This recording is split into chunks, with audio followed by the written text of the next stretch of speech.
Good evening, YouTube, and welcome back to another episode of Queensland Abandoned Mines. Ebenezer's with you. I'm a little bit under the weather. I've had RSV for a couple of weeks. You can probably hear my voice is a little bit out. I'll try not to make this too long an intro. This is actually the first intro I've ever recorded before we actually hit the field. I'm going on a solo expedition to one of our favourite places in Queensland. We haven't been there for 2 years. We're really hoping the weather's not too hot for when we get up on site and start exploring the Treacherous hills. I thought I'd address one of the questions that we commonly get through Insta or through TikTok is how do we find abandoned mines? So the first thing is that we look at, so I thought I'd give you guys a bit of a run through it. We look at the sites and then we look at the land status. The first thing that we do when we're plotting an adventure is obviously check out the mines. We check out the land status. You can do that on Queensland Res Globe. If it is a freehold block, what you can do, you can launch an ATLS search through the government website. It costs about 25 bucks. That will come back with a land ownership, and it's then up to us to work through the community to try and find these people and see if they will grant us access. And we're on about a 50-50 win with that. And then of those percentage of mines that we get to explore, there's a slither of those that we can air on YouTube. So there's a lot more expeditions that we do that we haven't and you will not see on this channel. So that's the first step. You've got to make sure that you're not trespassing, especially in Queensland with the strict biosecurity regulations that could get you in a lot of trouble. Then what I generally do is dig into Trove to try and find the articles, and you can actually start to look at the dates printed on the articles in Trove. It's a great resource. We've spent hundreds of hours on there. That's where we'll pick up some of these amazing stories that will link to the mines. From there, we'll get on to GSQ Open Data Portal, which is a government website. It is very tricky to navigate, at least for us when we first started. And then you can actually start to see the tonnage, mine maps, and everything that you need to know to fully understand the scale of the mines, just to make sure that we're not going to be walking through the bush for a tiny little digging, potentially with no mill site ever there and no underground workings.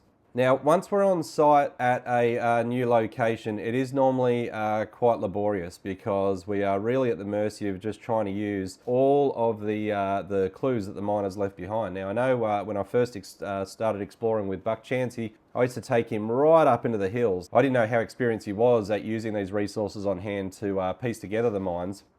And he'd sort of be saying to me, like, Eb, like, what are we doing? We're on the side of a 45-degree pitched hills. There's no mullock, there's no haul roads. Even back then, they would have been haul roads that would have been cut in to get the machinery there and back, and obviously to get the ore and the mullock up and out. So whether it was going to be horse-drawn, whether it would have been bullocks, or obviously at a much later date, diesel engines. So I know he sort of took me on a bit of a journey at trying to sort of piece together and use some topo maps and some hill shading, which we now use a lot of the time, which is a LiDAR scan of the hill, just to try and find out where all the mullock heaps are and sort of piece together where the workings are most likely to be. But to really nail it down, what you've got to do is you've really got to do a site survey first.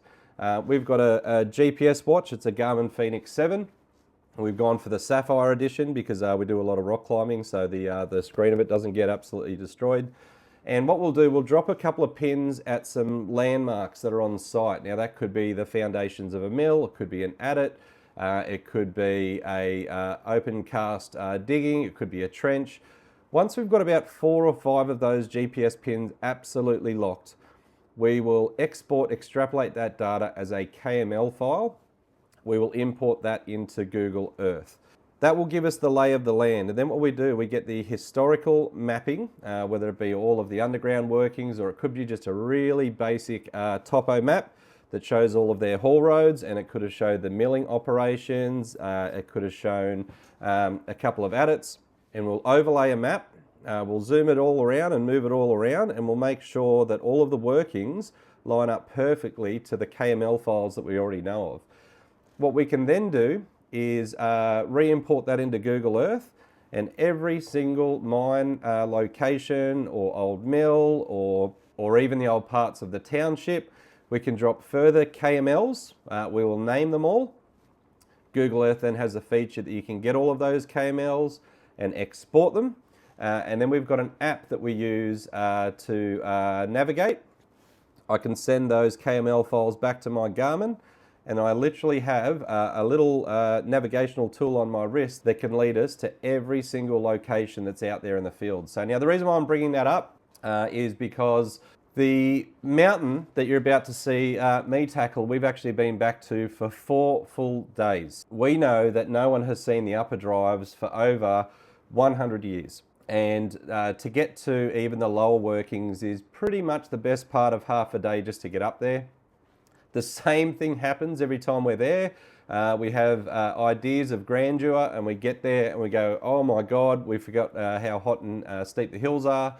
And we generally run out of water and don't accomplish anywhere near what we want to accomplish. So I think I've got this one absolutely locked down. If successful and we can get into the upper drives, we're going to walk where no human has been for over 100 years. And how do I know that? Getting back to the start of this intro, which I do apologise for being so long, but I thought some of you guys would love to hear this. Part of our research is also researching the exploration companies. Now, this particular mine was explored. Now, exploration companies don't come in as with an intention to mine. They will come in, they will do rock chip samples, they'll do radio magnetic aerial flybys, they will do stream sampling, soil sampling, and sometimes they actually grid out and actually will document where they actually take their soil samples, and they're looking at anomalies in the soil, whether it be copper, zinc, gold, silver, antimony, whatever they're looking for. So, and then based off that, they will then produce a prospectus to say whether they think that that particular location is actually worth further testing. And some exploration companies just do it because if they hit really good ground, their share price can raise based off that. They will then drill it, look for the remainder of the ore body or whatever it might be. But for me, in this particular location, we know that there's been exploration companies out in these mountains from the 1930s until the 1990s. Again, another exploration company went in 2000 and only recently wrapped up works there. So now, of those exploration companies over the last 100 years, nobody has seen the upper drives, and that is because the main way up to them is through level 2, which you guys have seen before on this channel, and about 50 meters in to the 2 huge faults that they mine the quartz from. They have been collapsed. Oh, actually, they're not collapsed. They're actually cut and fills from the enormous stopes up in number 1. So in total, there is just over 1 kilometre of tunnels in these workings. And so far, we've seen about 3 to 4 adits that probably equate to around about 100 to 200 metres. So the main event is the top of the hill.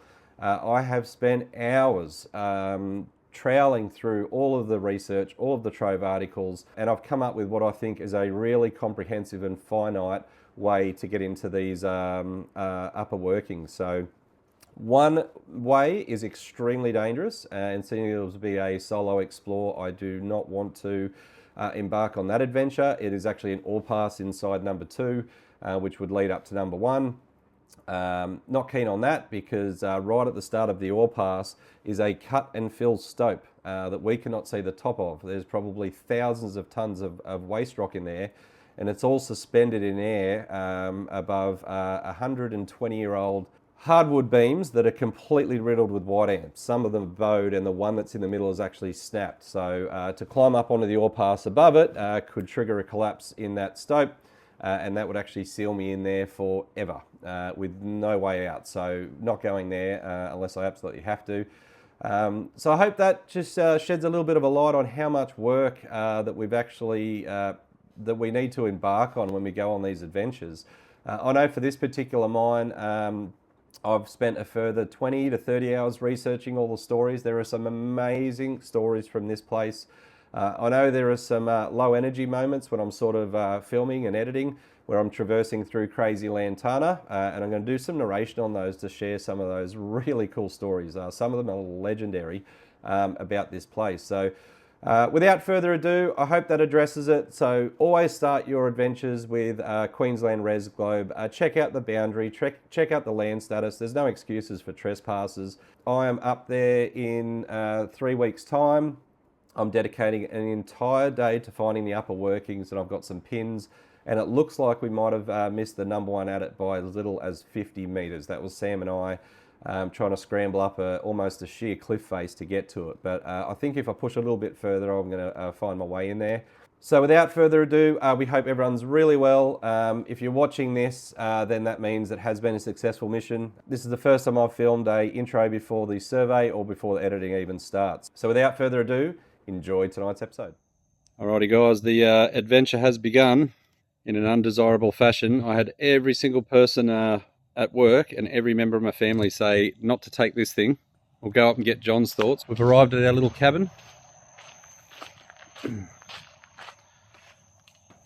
It's already been a really long intro, so I'll keep this pretty short. G'day, bro. G'day, g'day. G'day, John. What happened at Miriam Vale, mate?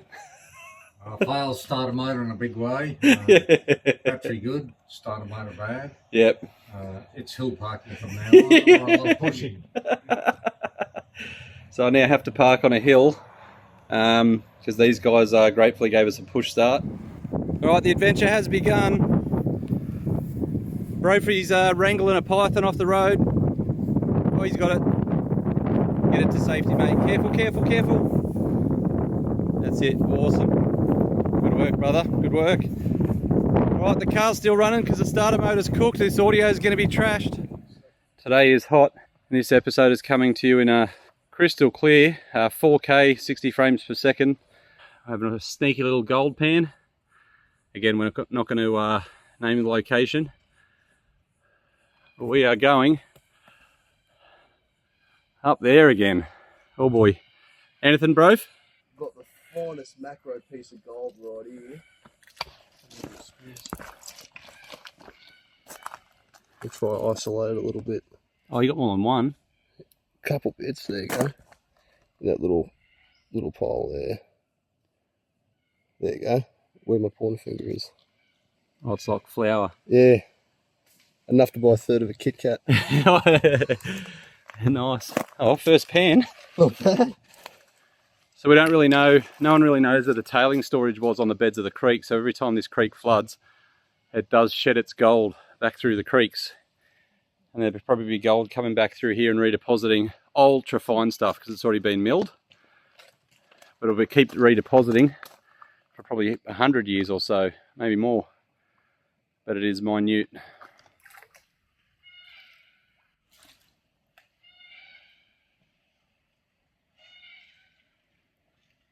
How you holding up, champ? You haven't even cracked the water yet. Nice little piece here. Oh, beautiful. Very nice. Really? Nice little piece here.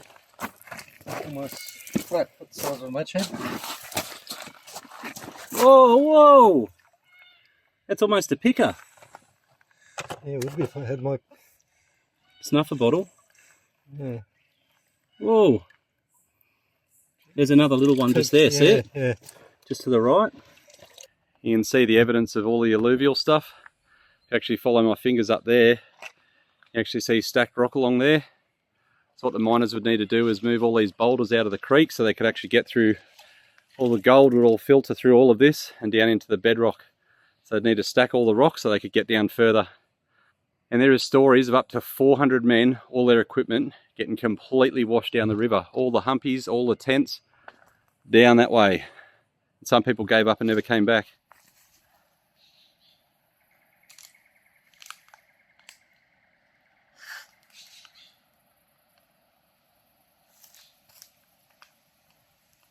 All right. Can only get my phone out at this stage. Recording this because it's all new ground.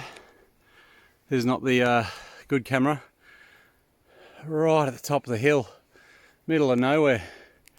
Got this stacked rock. I'm on the hunt for another adit. I've just come up there. It is so steep. We forget about this hill. Come up here with so much mapping, so much planning. Look at the pitch. It averages out at 55 degrees. And it does hit over 60. That over there is near vertical. Apologies again for the trash audio. I've found the second adit. That little timber has been milled. That timber has been milled. All day, mate. Yeah, mate. Just rounding this nose just to make sure that I found the... I've just dropped the pin on my GPS and come back down to base camp. I'll just round this to make sure this doesn't go anywhere. We have to be careful. Beautiful shot for you to film in the mine here. There's a beautiful little carpet python. Very friendly. Oh, nice. Alrighty guys, you guys have already seen this one. So here we go, guys. Sorry about this shaky bit. Property of Queensland.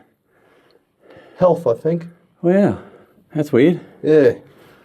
Is that a little sample bag maybe?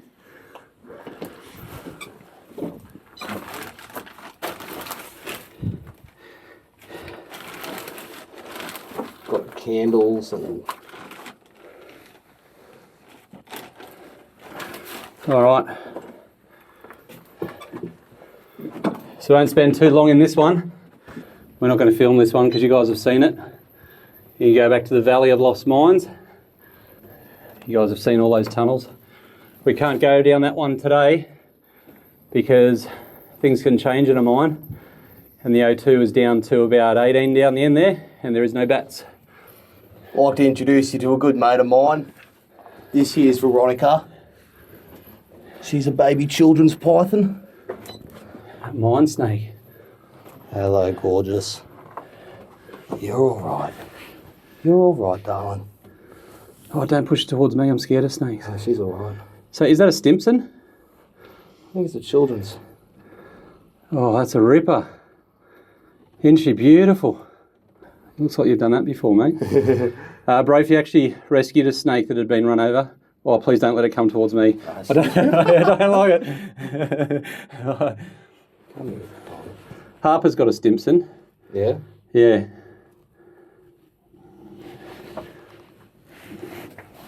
Away from me. That's awesome. Mine snake. Yeah. Oh, beautiful. Yeah, that focused on her.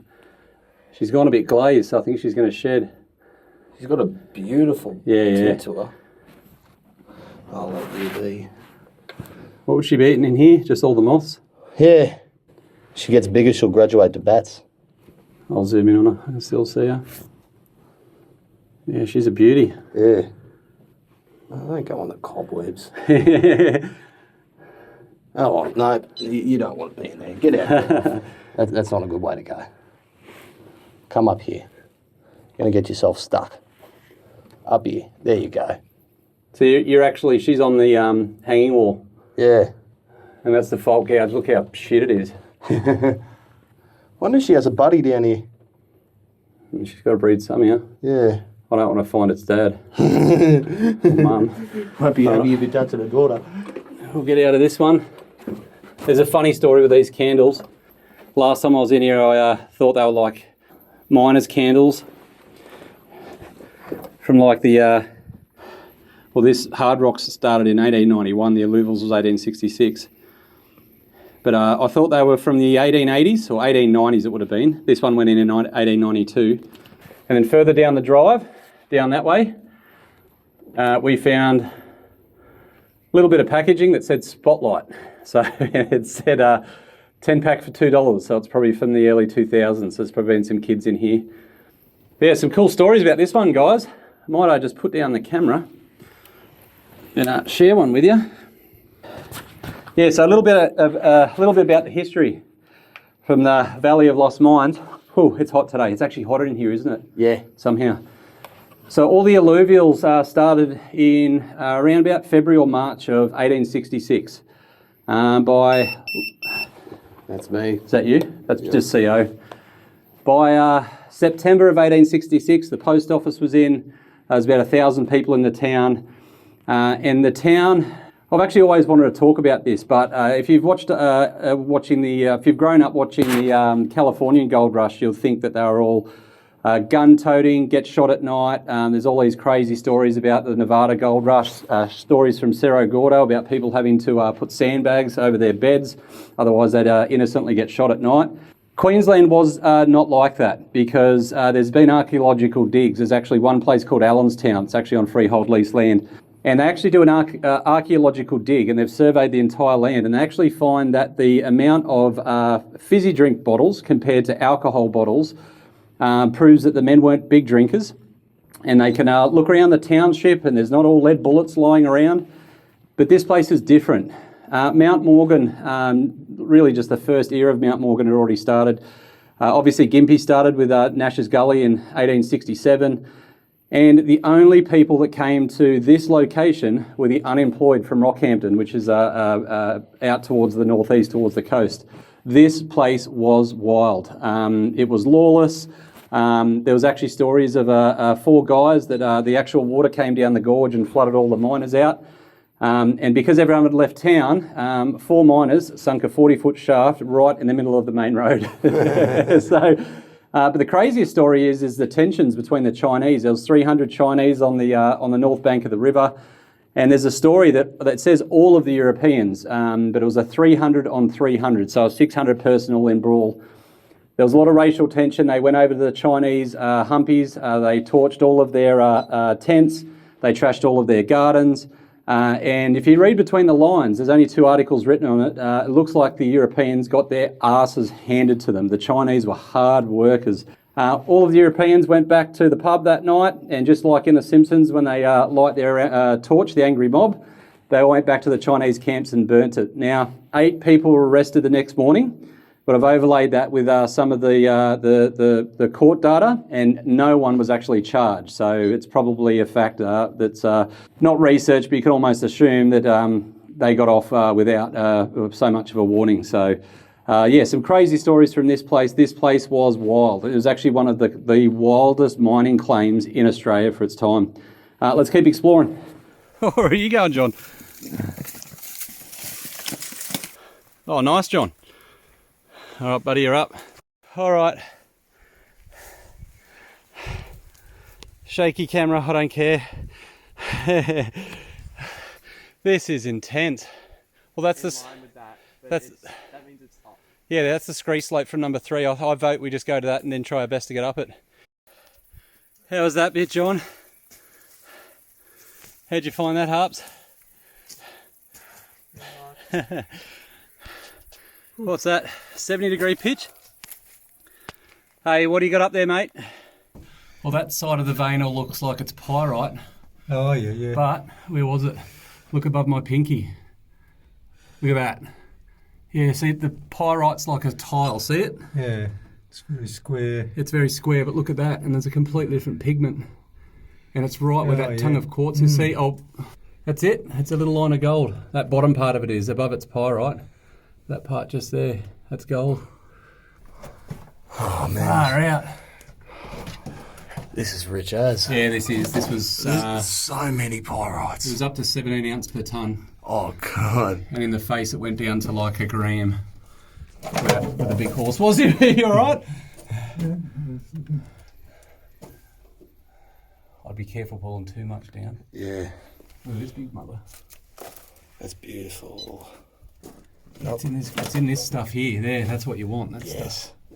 Well, we got to come past here on the way out. So.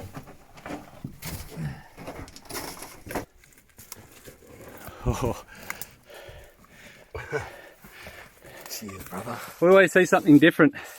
We're not going to film this one. You guys can go back and watch this one. But I have an idea. Look above John's head and look at the reef. So country rock, and the reef peters out where pretty much John's, where the timber chock is, that's back into country rock. We could try our best to look at the dip of that and the strike of it, and we could actually try and get it to lead us straight towards number 3. That's what the miners would have done in the old day. That one, I'll just give you a quick look in there. That's the bridge of death. That's only my shit little torch. That's where they hit, the back of that is where they hit the horse. Have you ever been across that? Yeah, He has. but I don't want to do it twice. Him and Mr. Chansey. Yeah, me and Buck gunned it. That wind goes down to the bottom level. It was Spider-Man Sam. Yeah, Bambi. Buck take a Chansey. Ain't that beautiful? This is paying 1 to 16 ounces in the drive down the bottom. and this paid 1 to 3 ounces. But where we're going is the main event, up the hill. Whew. Let's keep exploring.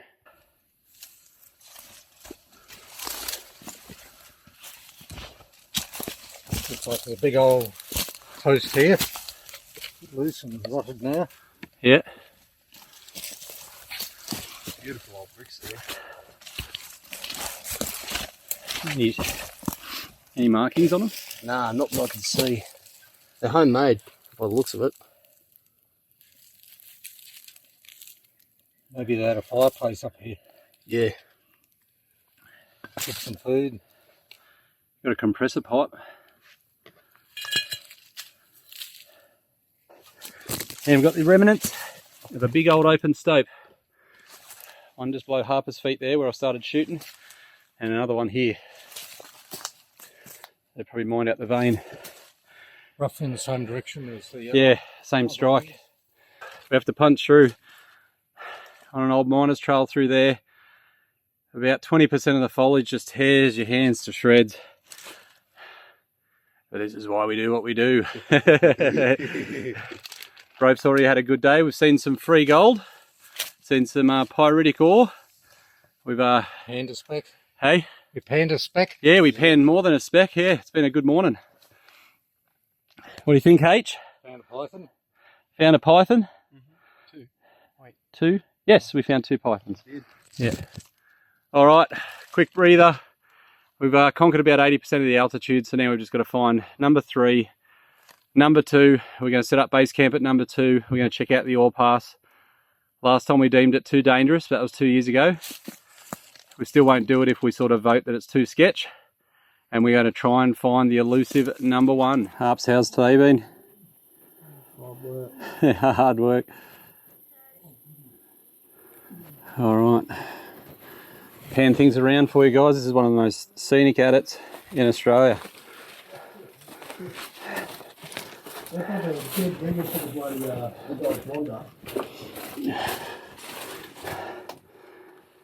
All right. Got the new filming rig out, guys. Has this side come down since the last time? No, that's dropped down from number 1.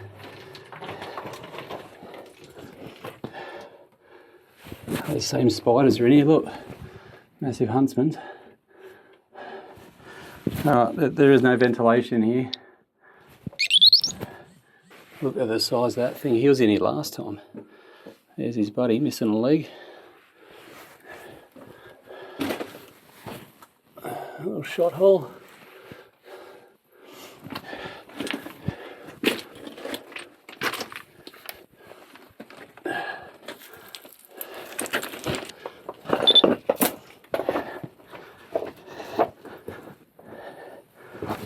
Oh, another part's collapsed.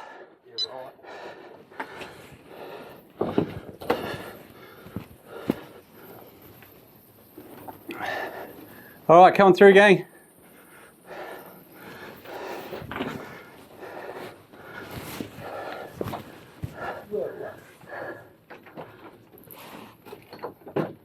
Nice. How's that, hey? It's a funny angle they've put the timber in on. Oh, I wouldn't go in there, dude. It's, yeah. Oh, that's good. Oh, that looks nasty above us, doesn't it? Yeah.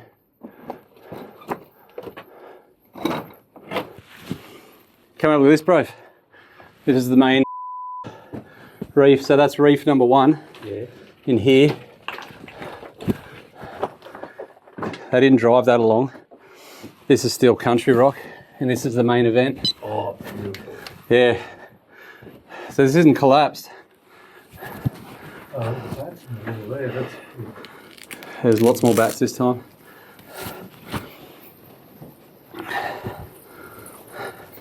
Oh no, it's filled to the back, look. Oh, Christ. Yeah. Look at the reef. Yeah. Look at that. Whoa. All right, I'll show you this ore pass. This is why we're back here. I don't think the part of the ore body that we're in was the high grade. I think it's further in the mountain.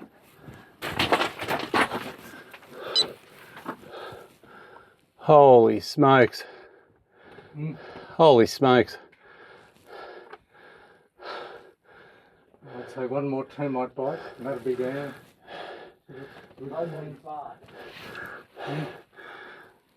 So my memory is wrong. I thought that little passage was the pass. You actually have to stand above the timber sets. Yeah. No way. Come have a look under my right shoulder, John. Tell me what you think. That's the way up to number one. I know. Oh man, But it's not breathing. that's death. That is death, yeah. I'll zoom out a bit on the video.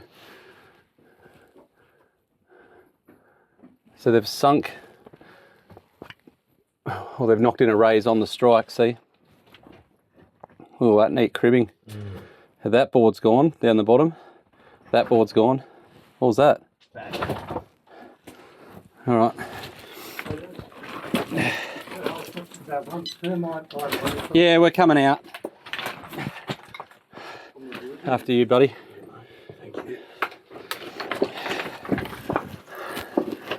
Oh, we came, we had a look, it's still a no. Far out.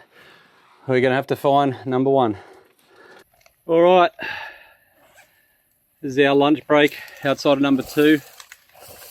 We've stopped, we've had a meeting, had a really good think about it.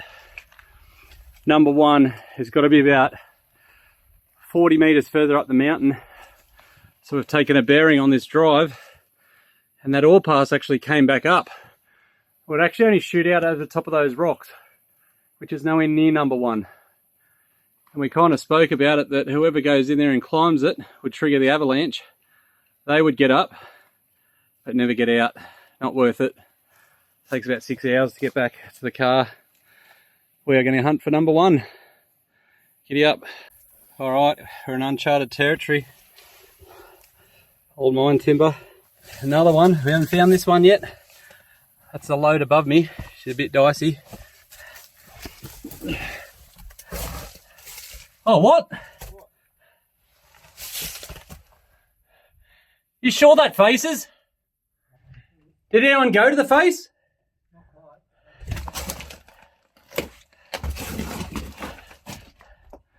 Sorry guys. We're on the reef. Spewing. Face. Still not number one yet. That's a great shot back out. Look at that. Beautiful. New camera is looking sweet. The vein pinches down. That's why they would have stopped mining it. Let's have a look though, eh? Holy Toledo. Look at those sulfides in there. Holy smokes.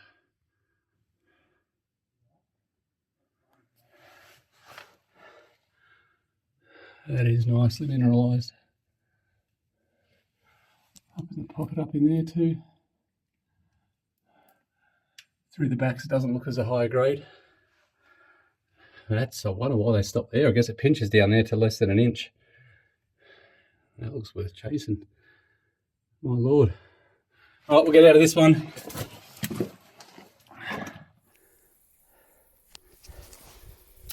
All right. Hey, didn't copy go again? Can you get down?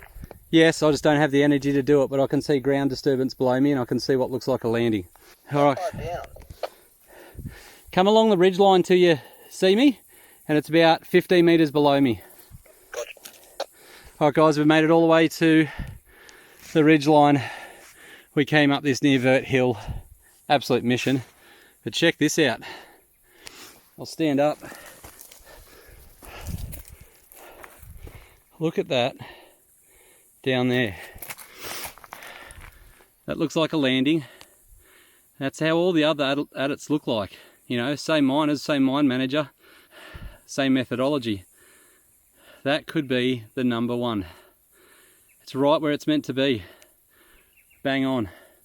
I don't have the energy to get down there, so Brofe is going to come down, but it looks like number two. It's an adit driven into a face.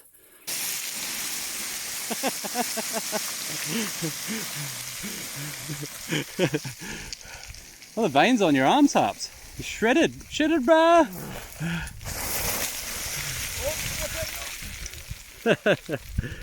This is messed up.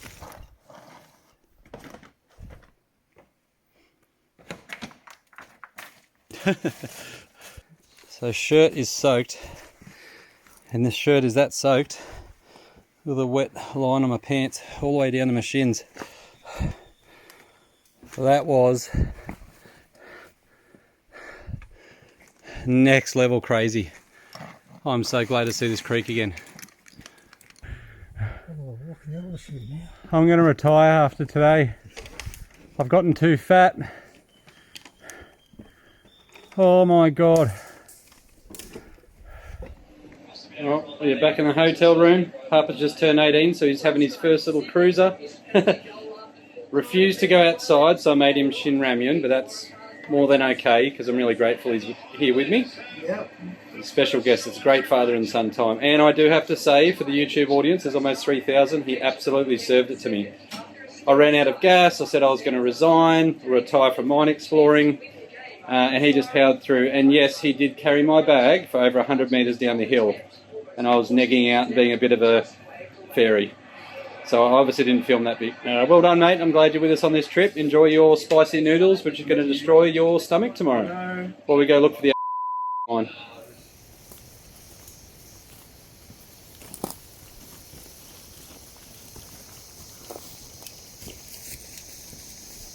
Yeah, pig. How'd you pull up this morning, mate? Oh, a bit rusty. Yeah. We're back at it. We're back at it. Alright, started day 2, gang.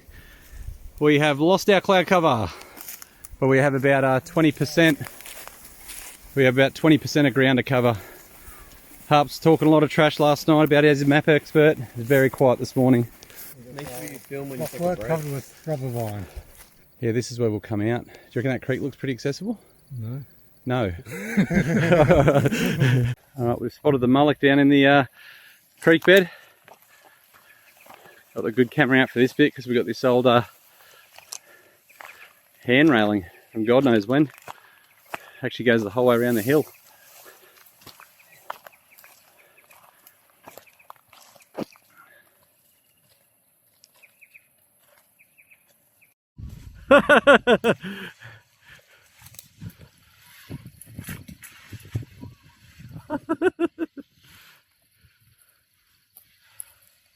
John does not mess around.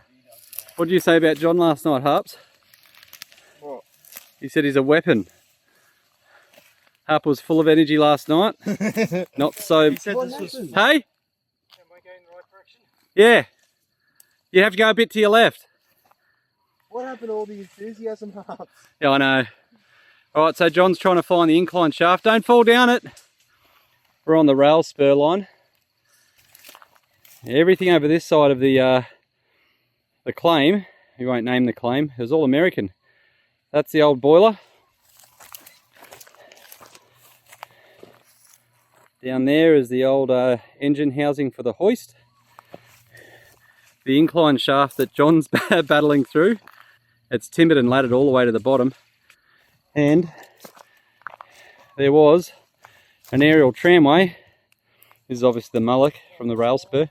And there was a hoist just down there. And then the tramway ran all the way down to the mill. There's a really cool ore cart down here that we'll get to. Where we're going to go today, there's an adit that serves all of these workings. The reason why there's an adit, oh, big B, is because in this mine, back in the day, they had to pay 2 separate rates of wages. One was £11.50 and the other one was £4.60. It was £4.60 if you're in the upper workings because they were dry. And they knocked in a drainage adit that went all the way to the creek to drain these workings. These are pretty big, and that drainage adit is meant to go under the incline shaft, and the shaft that we're going to try and get to is up the top there if we have enough energy. John's, you're too high, John. Oh, yeah, he's just about at the other side of it. Yeah, you're too high. You got to try and get lower. He's done a full lap. That's insane. Can't even see him. Yeah, so our main objectives today, got the rope bag somewhere. Up there's the most northern air shaft. Oh, actually, I think it was the main shaft that ventilated the upper adit. And down there's the drainage adit. And then there's another adit up the creek. We're going to try and find all of them. Hopefully our luck is better than yesterday. How's that? Clear up there and there, you know. Yes, Treacherous. Good way to start the morning. That's cool. I reckon it's lost that one. Okay, this is not a creek. Side. Creek. Wrong way, wrong way. Go downstream. No, you cannot. Why not? It's blocked. Yeah, keep going. That dark hole up there. That's it. Just push in. 3 metres directly in front. 3 metres in front of you. That's it. What's in there?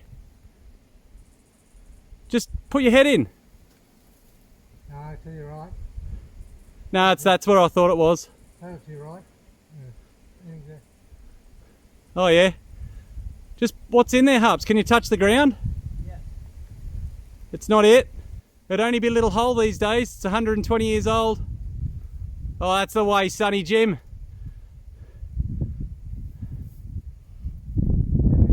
10 out of 10, mate. Yeah, good effort. For effort, 0 out of 10 for mining. Nah, that was it. All right. What a bust. 2 bust days in a row. Here we are. Completely silted up. That is long gone. Ultra dangerous. That's what of 125 years, 135 years of the harsh Queensland environment does to fragile mines like this. This one actually looks like it's driven into a sedimentary rock. It's all oxidized. It actually looks like sandstone or siltstone. It's not very good hard rock. Look at that. You can tell it's sandstone because when it oxidizes and mixes with the water, it literally just turns back into sand. That's another reason why it's collapsed. All right, this is the last video, guys. Thanks for tuning into this one. That one that John found was indeed the adit. We're standing on the last either aerial tramway, because they wouldn't have need boilers the whole way down, so this would have been another winch foundation. There's another 2 of these up the hill. The big tipping point's right up there, and the mill is down through there. Last 2 days has got to be the most hectic hiking we've ever done. We were only underground for about 10 minutes. The most overgrown day we've seen. Yeah. How do you rate that? Antenna, spin effects. So near death, I'm rating it a 7.5, and that's because the mine was 10. Show us up to the camera. Rubber vine everywhere. Big bit of quartz. Rubber vine there. Yeah, there's rubber vine everywhere. There's a hoist foundation. Like gold. Ooh, pyrite. Yeah, it's all smashed up quartz, so it's a good sign. You know, there's been a fault. Shiny around. Could be mica over there. Oh, okay, see all the quartz is really fractured. Yeah. Lots of little broken bits, so there's been a fault. It's crunched it all up, and Yeah. all the hot liquids carrying gold come and fill all the voids, likely. Very nice. Iron. Bit of iron, yeah. Have a look at that one, John. Might be gold you can't see in here. Put that face in the sunlight. Look at that. Yeah. Must be mica. Maybe bits of gold. Hard to tell. Yeah. Maybe take that one back to the car, John. I'll crush it when I get home. Yeah. Do another dodgy gold processing video. Oh, your finger's bleeding, dude. Oh yeah, I put a spike of spinifex up into it, just went just below the skin. Most of it's still in there. All right, guys. Thanks for tuning in. We hope everyone's really well. Chuck us a like, if not just for the effort, not for our success. We'll see you guys on the next one.